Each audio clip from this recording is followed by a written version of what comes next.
This week's guest in the podcast is Mark Beaumont. Mark Beaumont is a journalist who writes specifically for NME, among other publications, The Times, The Guardian, Shortlist and Uncut. We spoke about his early life growing up and how he got into the profession that he's in. We also spoke about his time at NME in great length and also writing books for various artists, Kanye West, Z, The Killers, Muse and Bon Iver. Also we touched on a famous interview he did with Keith Richards, and then towards the end asked him for some insight into who he thinks he'll be playing at Glastonbury 2022. At the end of the podcast he also picked his heroes to come for dinner. Hope you enjoy the podcast, guys. Thanks again for listening, and there'll be another one up very soon. Mark Beaumont, people might know you for a journalist with NME. That's where I know you from, but you've worked for lots of other publications and you're a published author as well. So if we just go back to the start, about where you grew up and how was school life, family life, and how did that shape you into becoming into the profession that you're in now? Well, I grew up, it's a bit weird having a surname like Beaumont, and people kind of assume if you're a music journalist, you're some sort of public schoolboy, and you come from a life of privilege. But I grew up in, one of the grottier council blocks in North London in Enfield. A place that was, as a kid, you don't realise is a really, you wouldn't really want to hang around there very much. So I spent a lot of time around Enfield. Very working class background. And just kind of really got into reading a lot. I mean, I kind of when I was 6 or 7, I kind of got into the Beatles and went and bought all the Beatles records. And kind of about the same time, I started just devouring books. So I was writing. I mean, I kind of knew I wanted to be a writer from about the age of 10 or 11. Really, I thought I was going to write horror stories and become the next Stephen King. Right. But that didn't really. I didn't really end up going down that route. So yeah, did lots of reading. I mean, as a teenager at school, I was literally the sort of guy that, very, very insular. I'd spend a lot of time, all my weekends pretty much, I wasn't really going out and playing football with people. I would literally spend a weekend sitting in, reading a Shakespeare play, and then reading it again the next day to make sure I hadn't missed anything. That's the sort of dweeb I was. And incessantly listening to music and doing a paper round and listening to music all the time. And yeah, I guess I was writing fiction. I started writing fiction when I was 16, properly. Right. I did I finished my first novel at 18, and I've done 6 since then. But I certainly did a rush of them. Sort of. What sort of time does that take up, writing a novel? It'd usually be about 3 years, start to finish, in 3 drafts.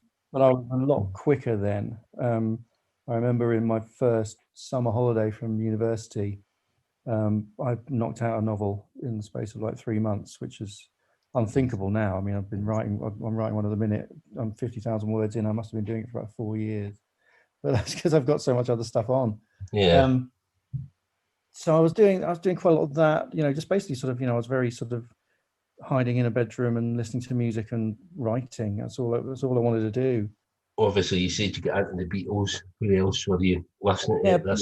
Beatles from an early age. I mean, I think sort of the first thing that when I was very young, the first stuff that got me was like Madness and a bit of the UK ska stuff, and then I got into the Beatles, and then I found it difficult to just sort of find stuff that find outlets for things that interested me. So a lot of the stuff I was listening to early on was a lot of stuff that my dad would play in the car. So I've got a kind of inbuilt love of stuff like ELO and Peter Gabriel and Genesis and Supertramp and stuff like that.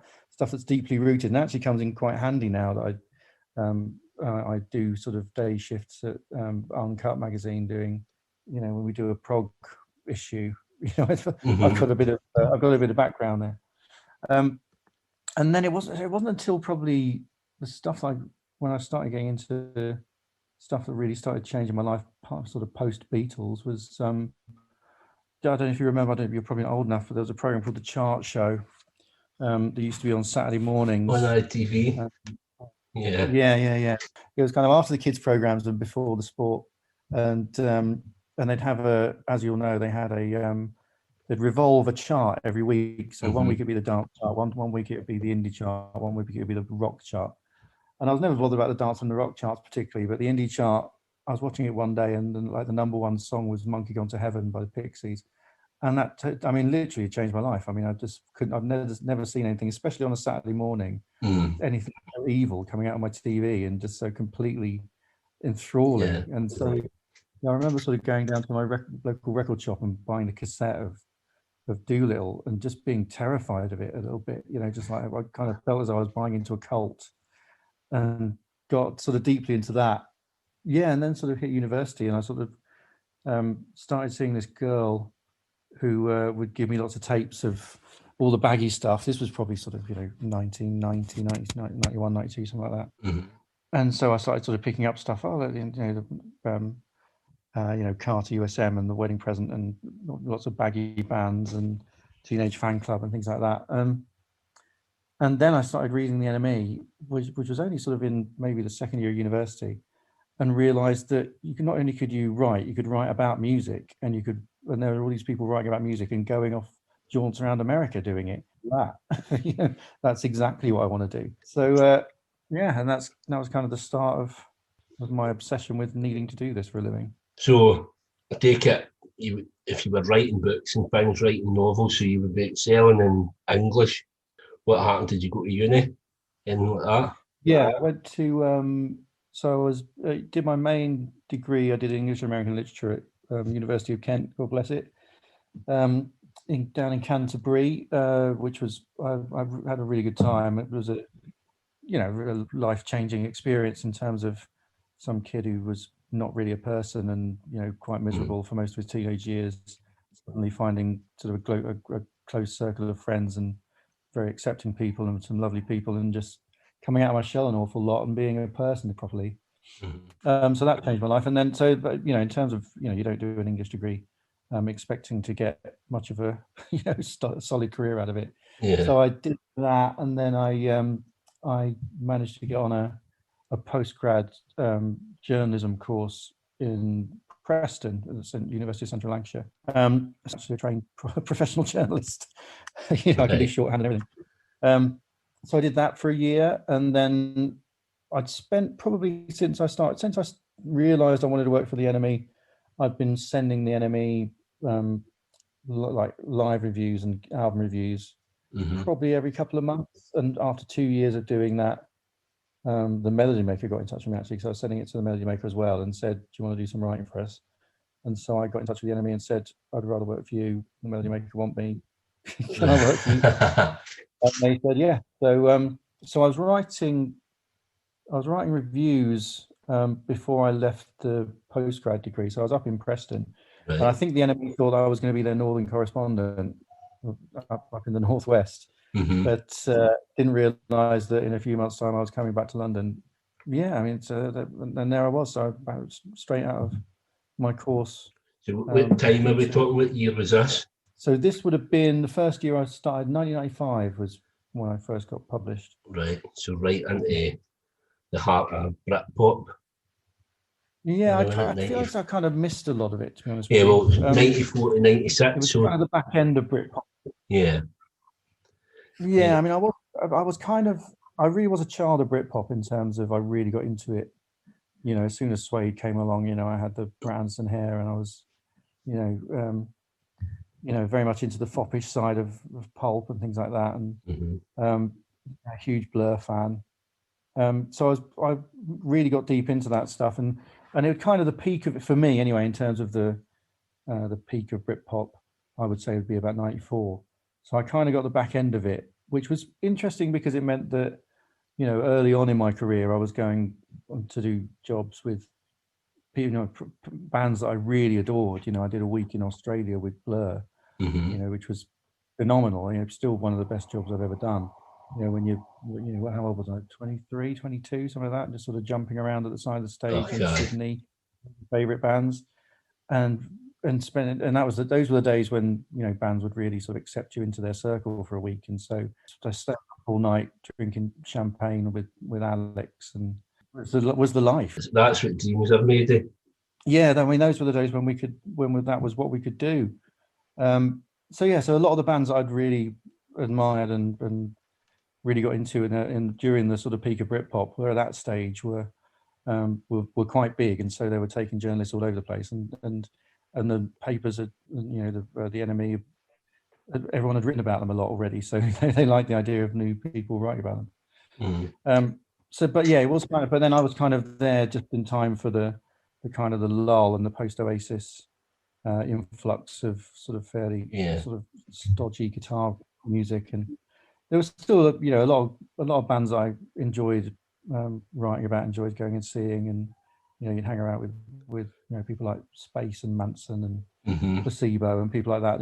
So that was kind of the era that by the time I was sort of writing cover features, it was very much, because I think I was sort of era. I kind of grew up with Britpop. I'd have been like 14 in 1994, but I think I was just finding music then, so it was kind of the bands after that kind of I got into. So like, I think the first band that I really liked was Embrace. Oh, good lads. I remember going to they were recording a record in some sort of stately home somewhere, and they'd set up all their gear in the foyer of this, in the entrance hall of this stately home, and they were recording the record in there. And they invited loads of people down, and they did like a ghost tour of the basement. That was really great. They'd get about sort of 20 people on this, just sort of wandering through the various rooms in the basement, and they were telling all these ghost stories about it. And then at one point, they'd sort of turn off the lights, and everyone would start screaming. It was, good lads, Grace. Quite kind of pioneers for that, because nobody else was kind of doing that. They were doing like the secret gigs and things, and even now they've got like a Patreon site that they're doing now where you pay so much a month and you get extra tracks that nobody else gets and things like that. So they're quite a novel way of doing things. Obviously the music industry is struggling, so they came along at an interesting time, because it was just when all that sort of post Oasis stuff was happening, and Britpop was definitely on the slide. And I kind of find it annoying when people like Embrace get lumped in with Britpop, because essentially they were kind of the big, this big anthemic music that came afterwards, and they were kind of, a little bit overshadowed by the Verve at that point. And I think that was a bit unfortunate for them. Still did very well, and great band, great guys. So was NME then the first kind of paper magazine that you worked for? I mean, I've done various little bits for local Northwest, when you kind of just earning your dues, really. Did a few bits of that.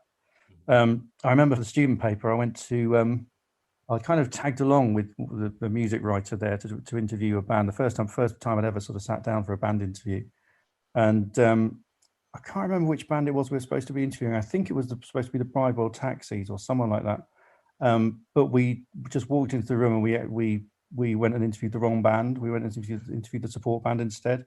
So we interviewed a band called Airhead, who no one had ever heard of. And I just sort of, I didn't have any questions. I sat there and watched the girl who was writing about them do it. But that was my very first experience I had as a music journalist. I interviewed the wrong band. So were you in trouble for that? Or, I mean, sometimes things like that work out better. Yeah, I think she probably got in trouble for it, but it was luckily I didn't have the responsibility of that one. So for the NME, obviously, what was your main task with them? Or did your role change throughout?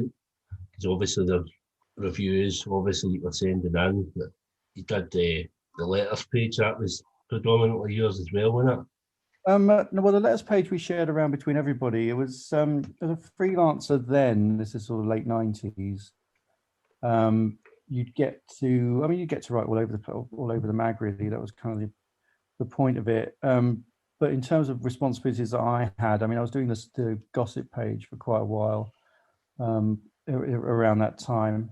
That was kind of my little corner. but you know, for a difficult job, because basically you sort of you ring around all the PRs to ask if any of their acts have been arrested that week, and you know, if they didn't make something up for you, and you had to make it up yourself. So we kind of, you know, it's a job of exaggeration, really, because you know, bands going to gigs don't necessarily do anything particularly exciting, so you'd always have to jazz it up a bit. So I did that for a couple of years. Yeah, in terms of my niche there, I mean, that was kind of it. I'd just do lots of writing, and then went to the Melody Maker for about 18 months. Right. Because I got a job as staff writer. So so yeah, I was at the Melody Maker for the last 18 months of its existence, and during that time was asked to return to the NME as staff writer on the day that the Melody Maker folded, really. So I was kind of fairly lucky to weave my way through that. So, see, in terms of interviews, would that be your idea, or would the editor come to you and say, right, I want you to focus on this band? How did things like that work? I was always asked to do them. A lot of journalists, a lot of journalism in general is pitching for things, and you come up with an idea and you pitch to an editor, and the editor says yes or no, and it's all sort of dependent on how good the idea is, how exclusive it is, that only you can do it. And I got completely spoilt for many years, and completely never got any practice at doing that, because I would always be asked. The editors at the NME would always ring me up and ask me to do whatever they wanted. So that's kind of a part of my sort of, you know, initial journalist sort of self-training that I completely missed out at, and I'm still dreadful pitching to this day, because I've just been, you know, I've been lucky enough to not have to do it very much. You know, I just kind of, I have been asked, I've had work lobbed at me an awful lot. For, you know, so, what are we talking like the big bands? Like, so, can you remember where you were? Obviously, you will be able to remember where you were, like when the Strokes appeared in Britain. Oh, yeah. I mean, yeah, the Strokes appearing was seismic, really, in the enemy office. We'd been through a couple of years of some pretty, you know, desperate straits in terms of what was going on in the British music world. It was either Limp Bizkit or Travis. That's like all you had pretty to much listen to. Yeah, it was like, I mean, I wasn't a huge new metal fan, although they did provide some fun trips. You know, you'd go to America with the new metal bands, and that was fun. And then in the UK, it was very much sort of people sitting down and playing acoustic guitars, and Here Comes Star Sailor, and not really, you know, it was few and far between that you'd find a band to be really excited about. And then, I mean, the Strokes came down like, you know, it was like a meteorite, really. I mean, you know, we were dancing on the tables, in the office, and it really was year zero for us. And then someone came up with a brilliant idea of doing the you know, We Love New York issue, and exploring all of the what was happening in New York, which we hadn't even thought about doing for so many years. It was all just, okay, America's just new metal, we don't want to bother with that. You know, we'll try and find something in the UK, and we're sort of scrabbling around for anything good in the UK, and then, oh, hang on, look, all this stuff is happening in New York, what a great idea, let's focus on that. And all these great bands emerged, and then a huge amount of great bands in the UK emerged inspired by that, and on the back of that. It really made everything, really, and it really was a, you know, it has been getting quite a harsh time of it, from the people that don't really like guitar music, but it was brilliant. I mean, it was, you know, fantastic new songs coming every other day. There was so much kind of, everything was just different when everything was just more edgier, more punkier, and it just everybody looked cool. Everybody had a cool haircut. Yeah, and it was also different as well. I mean, there was no sort of defining thread through it all. Other than, you know, you'd get stuff coming, you know, Franz Ferdinand coming from Glasgow, you got Kasabian coming from the Midlands, you got a million bands coming out of Leeds, and all this stuff kicking off, all the secret gigs and guerrilla stuff, and around the Libertines in London. I mean, it was, you know, and then all the bands that don't fit in with all of that. Where did Block fit in with that? So yeah, there was. Yeah, it was an embarrassment of riches, really, in terms of stuff we could do, and we did really throw ourselves into it. within the NME. Yeah. I was listening to a podcast. I can't remember what podcast it was, but it was with Connor McNicholas, Yeah. and he was talking about Arctic Monkeys were like killed the NME when Arctic Monkeys came on the scene, and he went to see them at a gig, and all the fans knew the words to all the songs before him, and he knew then that was the end of the NME, because obviously MySpace was a thing by then. So what's your kind of opinions on that?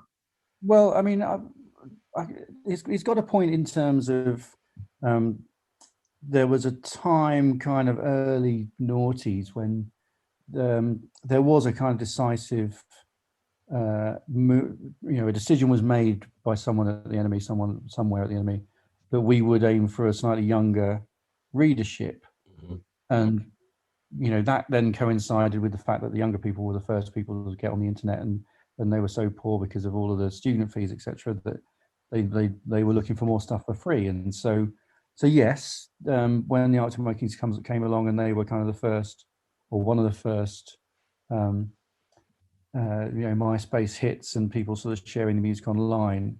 I don't know if that was the end of the NME, but I mean, obviously the NME is still going strength to strength online. But in terms of the music print press, to a degree, I mean, it was the thin end of a wedge that was going to affect everybody. I mean, I think to a degree, a bigger impact was that the internet allowed people to hear stuff that we were hyping very, very quickly, and so that meant that we could no longer get away with bunging a band that was rubbish on the cover, because they looked good, because people would immediately go online and go, oh, this band is rubbish. Why they just put them on the cover because they look good?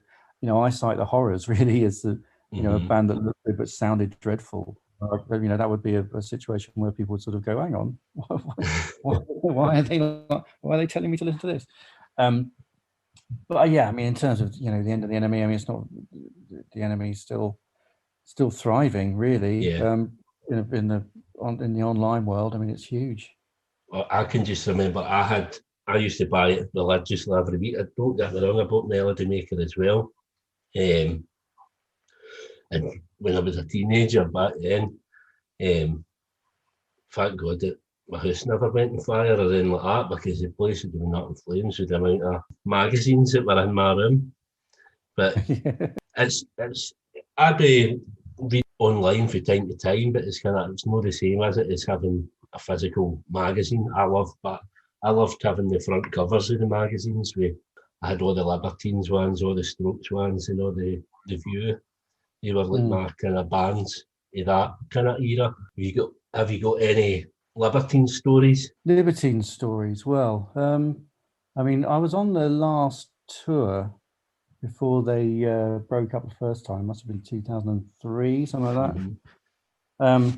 I mean, that was pretty wild. We certainly, it was a tour where they'd had to hire a couple of bouncers, one for Pete and one for Carl, not because they were getting mobbed by fans, although they were, but because they needed someone to keep them apart, so they wouldn't lamp each other. Yeah, I mean, that was a pretty hedonistic tour. I remember being I think we got to Birmingham. I can't remember where we started. I feel like we started in Glasgow, and maybe came down the country. But I remember, we must have been Manchester. No, we were in Birmingham, and in the bar after the gig in the hotel, and Pete, everyone was there drinking, and then suddenly Pete's disappeared, and everyone was like, "Where's Pete gone?" And he's gone, "Oh, we've gone to London to collect some washing." Oh, collect some washing, is it? Right, okay. Gone to London. He's gone all the way to London to collect some washing. Okay. And then there was a story. I wasn't in the hotel room, but in Manchester, I think there was a story. The photographer told me he was there, and of Pete sort of picking up a TV and trying to throw it out the window, but the window was sort of, you couldn't open it. It was just a plate glass window, and so I think maybe the thing bounced off. I was writing about the tour, so I phoned up the hotel to see if that was true, and they told me that no TV had been thrown out the window that day, but so I don't know. But yeah, I mean, that was pretty wild. I mean, I get on really great with Carl. He's a lovely bloke. I remember sort of did a bit of rampaging around LA with him at one point. But yeah, I mean, that's kind of the most memorable Libertines time for me, I think. It's just so many journalists I've heard and they've talked about trying to get an interview with Pete, and you could be like 2 days following him about, and like then you'll be like at 5 o'clock in the morning. "Oh, I'm ready to do an interview now." It must be such hard work. Yeah, I mean, I did have a week where I was sort of scheduled to interview him, and after about 4 days of chasing him around, I just gave up. Yeah, I mean, I wouldn't necessarily bother these days. Yeah.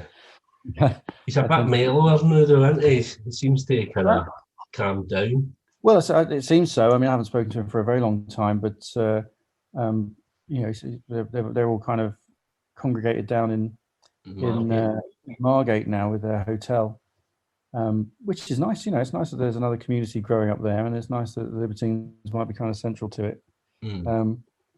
Yeah, I mean, I've got no idea. I mean, I know he likes a big breakfast, but I don't know what he's doing in his hedonistic life. So, other than the NME, obviously, you did work for some papers, the Times and the Guardian, and other magazines as well. What sort of work were you doing? Was that kind of music journalism still with them? Or? Yep. Almost exclusively music stuff. I was doing a lot of. I have been doing a lot of live. I did 10 years of live reviewing on the Guardian. And still do bits and pieces for the Guardian. Do a lot more for the Independent now, which is really great. Getting to do lots of interviews for them, which is a joy. Yeah, and sort of bits and bobs. You sort of, when you go freelance, I went freelance in 2008 after something like 9 years on staff. You kind of throw yourself into a different sort of world, really. I mean, when you're a staff writer on the NME, I mean, it's a different sort of life, especially in the noughties, where it's literally you roll in of a morning and you get sent somewhere exciting to interview a band, and then you write that up, and then you send somewhere else exciting to do it. And you know, as I say, you don't have to pitch anything. You're just there to do the work and do it as quickly and best as you can. And while still having great fun. I mean, it really was a time of my life, really, doing that stuff. When you freelance, it's a slightly different world. I mean, the NME still kept me very busy. Thankfully, really appreciate that from them. But when it comes to the national newspapers, you know, you're supposed to be coming up with ideas and pitching them and getting them commissioned and this sort of thing. And because I was still being, I was still in demand from the NME, I didn't have much time to put together pitches and send them off. So I was, you know, I'd basically sort of do the stuff that I was asked to do. So that was really, you know, really good fun. I also enjoyed getting into a bit of travel journalism. I did some, still do some in-flight magazines, which is really great fun. Because I mean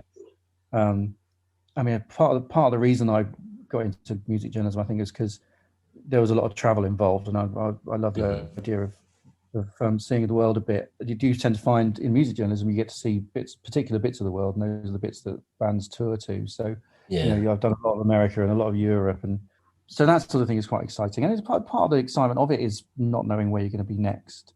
It's been an interesting sort of dilemma in terms of lockdown, because I'm used to doing my job on the go, and then I'm used to doing it, you know, if not on planes, then on a train going to this gig, or you know, in a field at this festival or whatever. You're not really used to sitting in one place and working, or you're going to this hotel to interview this pop star or whatever. And during lockdown, it's been, you know, I'm sitting exactly the same place talking to you as yesterday I sat and talked to Bobby Gillespie, and you know, the other month I spoke to Mitchell and Webb, and then, you know, clicked over an hour later I'm talking to I don't know, King of Leon. You know what I mean?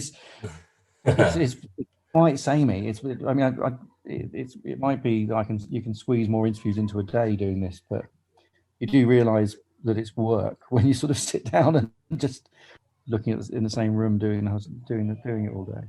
Who else have I spoken to this week? I'm not sure I've done many. I spoke to Jenny Beth last week for the same piece, but it can be sort of odd, especially sort of doing these was doing these internet Zoom interviews, because Yeah.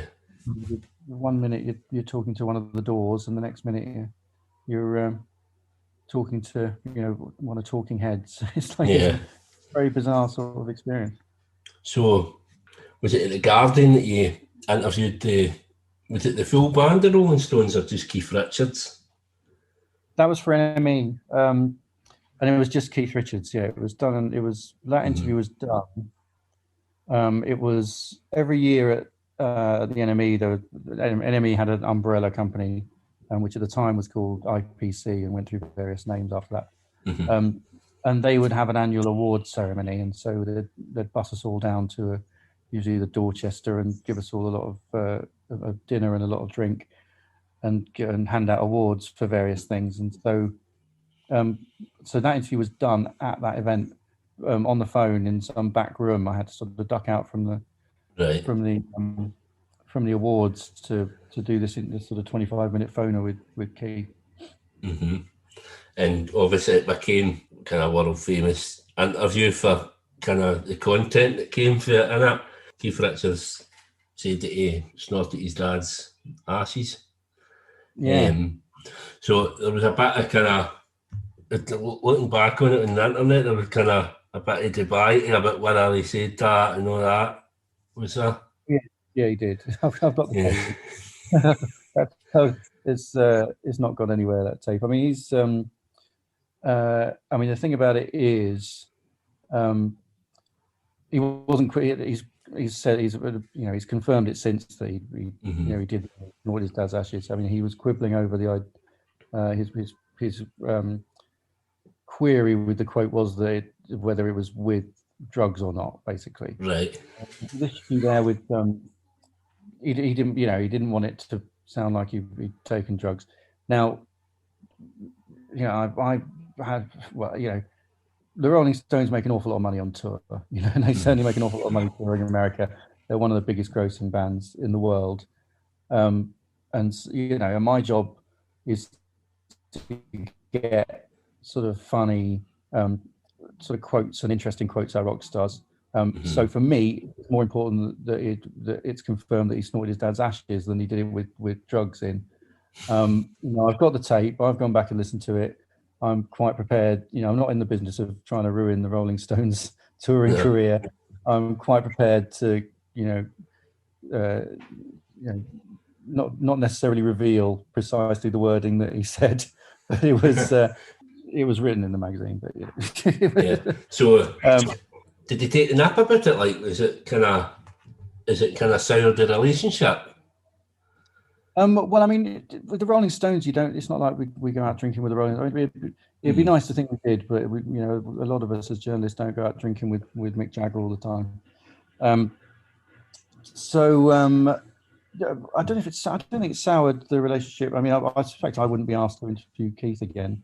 I think we kind of, over the course of that breaking, a certain sort of mutual respect was eventually built. Because I mean, he was obviously not particularly happy with not so much the quote really, but the way it was picked up and the way it was on the cover of the Mirror and that sort of thing. Well, that's the thing with these things, like, if whatever publication, like if it's in NME, then you get the tabloids that just kind of take the bones of the story and kind of make up the rest, don't they? Anyway, so I mean, they basically took that quote and they put it on the front cover of the Mirror, and that was obviously a huge surprise to me, because as far as I was concerned, I've got a funny and an interesting story to add to the Rolling Stones legend, and that worked great. And there it was, a sort of a little funny thing to put in the NME. But when it's on the cover of the Mirror, it becomes a different thing in terms of, Keith's mum was very ill at the time, and she would have been quite upset by something like that. And so, she wouldn't necessarily have read the NME, but she would almost certainly would have read the Mirror. And so I think, there was a certain fury around it, and a certain, there's an upset within the camp because of that sort of thing. And, the worries about touring and worries about Keith's mum, which is all very, very valid sort of stuff. But I think we kind of reached a certain mutual respect with it, because I went on the Today program on the day it was out in the Mirror, and basically sort of defended him in terms of, they were trying to build it up into how shocking is this that someone could snort their dad's ashes, and I was just like, well, he's here. Keith Richards is put on this earth to snort everything he possibly can, and I said to them, if I hope he's still around when I go, so he can snort a bit of me. And I think that kind of silenced the whole thing. I kind of pointed out that it was a mark of respect to be snorted by Keith Richards, and I think I think that kind of helped the story go down a bit better with him, I think. That's class. Yeah, it's a weird one, and I do wonder what to do with the tape. Really, probably nothing. But it's I mean, I think the quibble. It ultimately it became a bit of a quibble over it rather than a huge sort of falling out. Really. So moving on again for that, you've done quite a few biographies for bands and artists. So obviously, a lot of the bands we spoke about have been Britpop bands, guitar bands, blah, blah, blah. But you've done Kanye West and Jay-Z, done books about them. So was that, again, your idea, or did somebody approach you, or are these people that you were interested in? Well, there are people I was interested in, but not necessarily people I knew very much about when I started writing about them. I did my first book was on Muse, who I knew an awful lot about because I'd written almost everything about Muse since the beginning. So I was approached to do a Muse book and did that, and that did quite well. So the publisher obviously wanted to offer me more books to do. So it was very much sort of the publisher wanted books on, the next one they wanted a book on Jay-Z. So I wasn't exactly the biggest hip hop expert, but I do think I'm fairly conscientious. So I really dug into it, and it was a Herculean effort, really, because there's an awful lot of music and an awful lot of lyrics to go through. And I had interviewed Jay-Z, so I did have a certain amount of personal things to draw on. And but it was, I think, even though it wasn't exactly my speciality, I think I managed to pull it off fairly well with Jay-Z, because his fan base are pretty down on stuff you get wrong. I think from that entire book, I think people only pulled up sort of 3 or 4 things that weren't accurate. And this is a book that really goes deep into all of the releases, all of the myriad of sort of mixtapes and white labels and all sorts of stuff that he put out. Well, because all the reviews that I've seen of it as well, all the reviews on Amazon, there's no a bad review. You know what I mean? They'll say, in terms of Jay-Z books, this is the best one and things like that. So that's nice. It did. It was an education in terms of the lexicon of rap for me. But so I got. I think I was near the end of it before I realised that cheese meant money. Right. I had to go back and go. So I've written all this stuff about. Oh my God, he really wants cheese. This guy loves his house full of cheese. He really, he's got to get some sort of dairy intolerance. But but there's only a couple of bits like that in terms of me in my education on hip hop doing that. But it was great. It was great. I enjoyed doing that. Right, and did that then lead you into the Kanye one? Then is that kind of? Well, I did Jay-Z, and then I did the Killers Bon Iver, and Bon Iver, and then I kind of by the end of Bon Iver, I was a bit like, okay, I'd like to do one that I'd like to do, and so I pitched for the Killers, and that was really good, because they gave me some time basically, so I got to go through. They got involved with it, and I got lots of interview time with members of the band, which was fantastic. And I've worked with them quite a lot over the course of their career, and so I had a lot to draw on from old interviews and things. And that I really loved. And the Kanye one was the next one. Again, it was the publisher wanted a Kanye book, and so I was like, okay, let's do a Kanye book. And I kind of dived into that, and I was a bit more sort of au fait with everything. But that kind of burnt me out a little bit, the Kanye one, because I got to about you aim at about 100,000 words for these books, and I got that far, and I'd reached about 2010 in the story, and the book came out in 2015, so there's only about sort of 4 or 5 years left to sort of cram into the thing. I thought, okay, I can power through this. But in 2010, that was when Kanye started going out with Kim Kardashian. Right.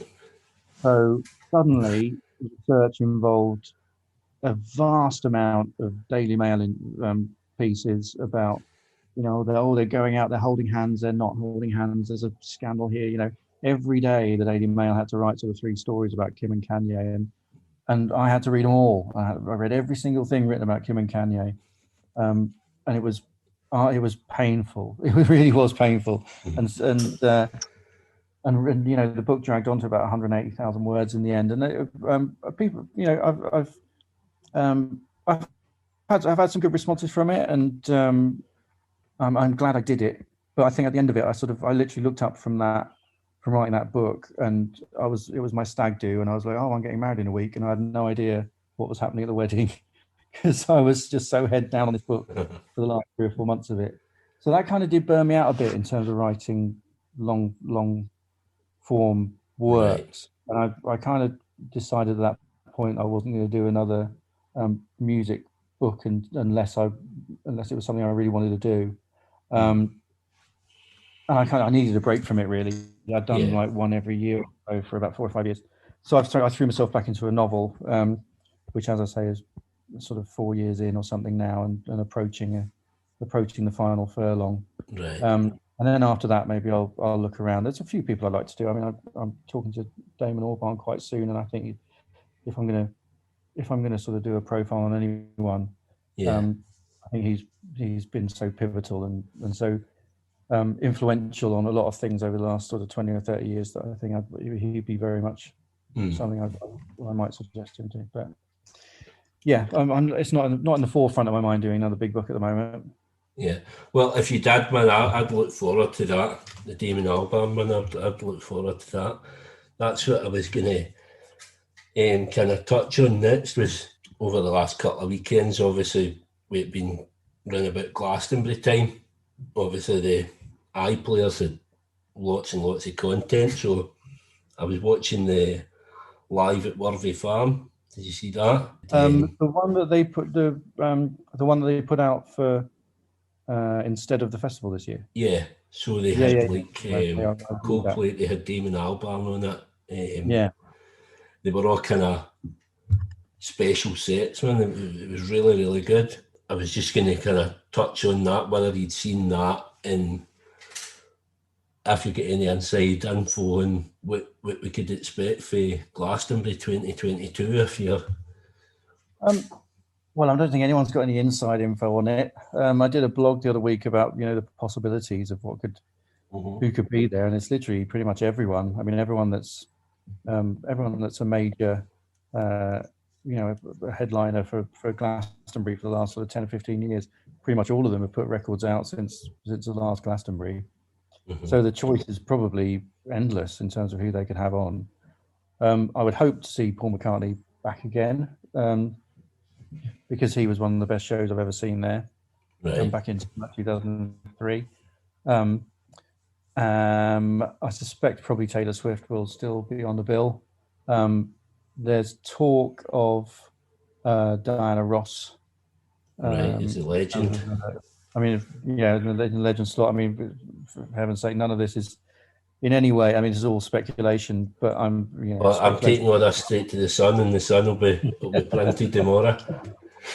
And obviously, everyone's sort of saying Elton has got a suspicious gap in his tour for next year. But there's so many other bands that could do it. I mean, even if sort of set aside, major acts that are like the Killers and Kings of Leon that have done it an awful lot. I mean, there's Coldplay have got another record. Ed Sheeran's got another record out. There's going to be an Adele record quite soon. I mean, every sort of major act could really come through. With Pyro. I mean, so many bands, and so many. And that's the thing. Glastonbury could put them all in at once, couldn't they? I think they could they could put a sort of pyramid stage headliner on every single stage next year, and I think they should. And yeah, as I was saying, there's lots of grime acts. I mean, Kano was fantastic at that on that streaming show. So he's got to be stepping up quite soon, I'd have thought. I mean, there's an awful lot of big acts queuing up, I'd imagine. Well, that's like, see, after seeing Kano, I'd forgot all about him really, because it's all Stormzy and Dave. That's the two main ones now, isn't it? But like, just seeing Kano back up there, I thought he kind of bossed it, man. I thought between him and Damien Albarn were the two best performances at the Worthy Farm. On top of that, what kind of, is there any new bands that you're into that you could maybe let us know about? Just kind of break a couple of bands for us. I'll tell you what, I'm going to have a look at what I've been playing recently. I mean, Wolf Alice aren't really new enough for this, are they? I really like the disc record. That's really great. I like Bieber Doobie. I'll try to look at my... the Francis Long record's good, but Francis Long was in Woo Life, so I don't know if it's that's particularly new enough.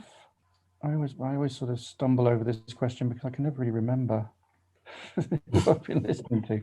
I really like, there's just some really good stuff like Joy Wave that I really liked. New spelling record's really good. I'm going to take all this away and Spotify it tonight. I'm going to be... I'm trying to remember what I've been listening to. Who I liked. Yeah, so I'd need a bit more prep to come up with a proper list. Yeah, that's fine. As I said, obviously the podcast called Time for Heroes, and I asked you to pick some heroes to come for dinner, which we're probably, I don't know, I'd imagine some of them we've discussed already, but if you just want to get into some detail here, who you would invite them for dinner and what you would make them as well, if you're a good cook. I mean, I'd want someone that I knew there, so I decided I'd go for Matt Bellamy, because Matt's a really great company, really, and a fascinating guy, especially at times like this when there's all these conspiracy theories flying around. Mm-hmm. And it was something that he used to be into quite a lot, and has since kind of drawn back from a bit. And it's, so I think he'd have quite a lot of insight into the mentality of the people that are really buying into all these various theories. And it's always fascinating to talk to about what he thinks is going on in the world. I love speaking to Matt about that sort of stuff. Mm-hmm. What would I cook him?